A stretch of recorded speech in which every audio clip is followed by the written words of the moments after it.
30 years, plans have been made and fallen through, but today, the people of Bracknell finally got their much-awaited new shopping centre. Work began to demolish the concrete 1960s town centre 4 years ago. But it's been a long time coming after years of delays, changes and setbacks. Tonight, we'll assess what this means for the Berkshire town. First, let's join Ben Moore. He's live in Bracknell tonight. And Ben, wow, it's a big day for the town, isn't it? Yes, absolutely, Sally. Take a look at this. What do you think? This is the new Bracknell. Gone are those 60s tower blocks. Gone is that faded, brutalist concrete that for so many decades the town was synonymous with. Hundreds of thousands of square foot of the town centre have been completely demolished and then completely rebuilt. 70 shops, restaurants and a new cinema. The change is certainly drastic. We've waited about 30 years for the new town and it looks pretty impressive. I keep getting lost. Not aware I am. Get confused about where we are. When you walked out of the car park, it just hit you. I literally just gone to Bracknell, America, and I came back and I literally don't even recognise it. I'm not saying there's anything wrong with it, it's just no different from any other town centre that's new. Do you feel it's lost a bit of character? No. The council says that the Lexicon has created 3,500 jobs, but make no mistake, spending £240 million on a new town centre is an extremely bold move. To assess the impact of that, we can join our business correspondent, Alistair Fee, who's at the other end of the town. Well, thanks, Ben. The town has attracted many big high street names, absolutely essential to success. So we've got Topshop, Burton, River Island, Pandora, Phoenix just in front of me, to name but a few. This has been long awaited, but I can tell you the official opening of the Lexicon today didn't disappoint. 3, 2, 1. Officially opened by the next generation of shoppers, many of whom weren't born when these retail ambitions began. Yes, I'm really impressed. I think it's very good. Lots of people anyway. I think it definitely compares to places like Reading. This was a day of well-choreographed celebration. The waiting finally over. When a town ceases to satisfy the needs of the people who want to shop there, then they vote with their feet. And that's what had happened with the old Bracknell. But my contention always was that if we give them what they express that they want close to home, they won't take asking twice. There have been many challenges, not least the economic climate, throughout this redevelopment. But perhaps the biggest pressure is a cultural shift to get people to come back here and spend both by day and night. Last time we had a Burger King, and that's no Burger King this time. So, not too happy about that. There are not so many posh shops, as I call it, and I think the Oracle's a bit snobby compared to, this is a bit more, a bit on a par with like High Wycombe, sort of, it's the same sort of style. And you like that? Yes. Bracknell's really needed something like this to give it a heart back. And I lived in Bracknell for years, so it's a real treat. The new town centre boasts 70 new shops and restaurants. Thousands came, many drawn in by the gimmicks and giveaways. So just tell me what you're queuing up here for today. A free tote bag. A free bag? Yeah, that's it, just a free bag. We like a bargain. External pressures such as the rising price of goods and the growth of online shopping have all added to the pressure to get this centre right. Margins are under pressure with Brexit. Cost prices are often as much as 15% up following the depreciation. However, a destination like the Lexicon is a wonderful opportunity because we can offer both the experience element, they can come out to eat with us, come out to drink with us, as well as come out to shop with us. Whether or not the crowds were spending, the Lexicon today created the buzz long absent in this Berkshire town. Thank you. Thanks, look. I've got my bag and it's worth a 10-minute wait. It's brilliant. But the hard work doesn't end here.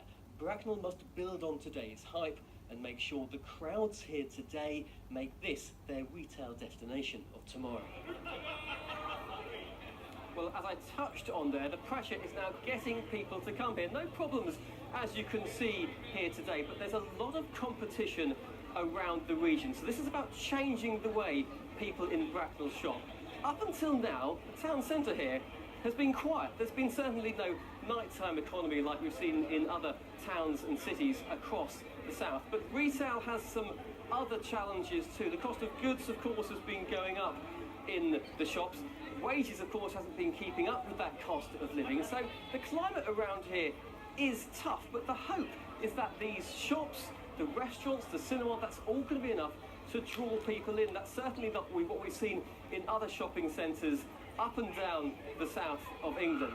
Bracknell this evening is completely unrecognisable. Let's go back now to our reporter Ben Moore, who's been taking a look at the journey it's taken to get here. Ben. Yes, thanks very much, Alistair. This is actually the third incarnation of Bracknell. It started as a small market town in Windsor Forest, of all places. Then the new town came in the 60s. It rapidly expanded, and now this. Let's take a look at the history of one of the best-known towns in the Thames Valley. For decades, it's been one of the most maligned towns in the country. But Bracknell is barely recognisable now. After 5 years and £240 million, the concrete 1960s town centre is completely gone. Does it upset you when you see it ridiculed as a sort of featureless place? I don't let it worry me. I just think the people that say that are just ignorant. 93-year-old former architect Cyril Minchell designed and helped build the town in the 1950s. Under the circumstances, we did the best we could. We kept the people away from the cars.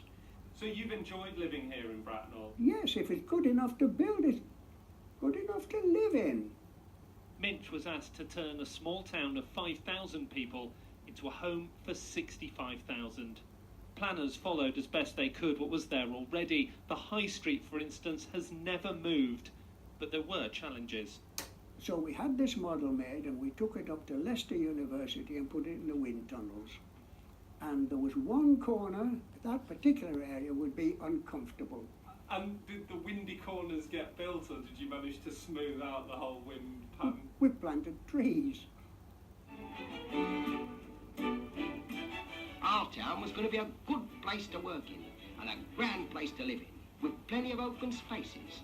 And of course there'd have to be an attractive town centre too, with plenty of room for folks to meet. After the war, there was a shortage of housing and the birth rate soared. Families needed homes, and Bracknell was picked as one of 7 new towns.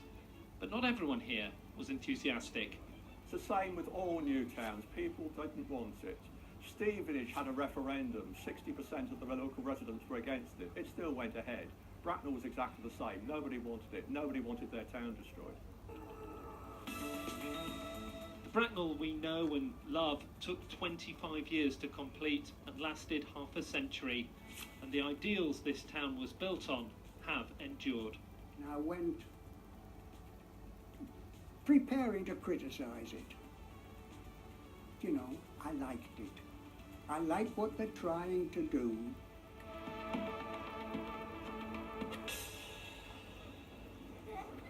Now I want to introduce you to one real survivor of Bracknell. This is the Bull pub, as you can see by the name on the side. But if you look just past this rather new exterior, you'll see the old building there. This building dates back to the 15th century. It's been here through hundreds of years of Bracknell's turmoil. It survived the new town being built, and it survived the Lexicon being built. It's still standing after all this time. Let's talk now to Jean-Marc, who is the owner of the pub here. Yeah, the general manager. How do you feel to finally see this open? Because it was closed completely for 4 years, wasn't it? It was closed for 4 years, yeah, and it just opened. I think it's fantastic. It's just like it goes so well with the young philosophy of pub, which is just like kind of the all about food and drinks, the old, the traditional on the new, and on the wood is all of that with the extension, which is so modern. but the old pub which has got all the tradition and everything inside. It is a very old pub, as we say, 15th century. I mean, it was around in the 1400s. But how have you adapted it to fit in with a brand new town centre? It feel like we with the art of the Lexicon, it's just like we just right in the middle and everybody looking at us. It's just like it's really really good. Everything has been respected. The old building just like blends so beautifully with the new building. It's just great. And it's sure to remain, isn't it? What of the future of the Lexicon? You know, I bet, you know, when they were opening this town centre in the 60s, they thought it was going to last for a while. We're opening it today. Do you think it's got a real future? I think that the approach that they've done with the Lexicon is fantastic. Just like the shop, all the retailers outlet on the shops pulled all the strings to get some absolutely amazing fascia on everything. So I think that the future of the Lexicon is brilliant because Bracknell is still going to grow and develop on everything. Thank you very much. Well, Bracknell tonight is very much a different town than it has been for decades. But the question is now, what of Bracknell's future? Back to you, Sally. Ben, thank you very much. Look at that, a whole new Bracknell. Let's hope it does good business for years to come. I think Ben was in the shops today himself, wasn't he? Shopping, Very dapper. Yeah, very dapper, both of them. Okay, Tony's here. Let's get on with the sport. Focus on football.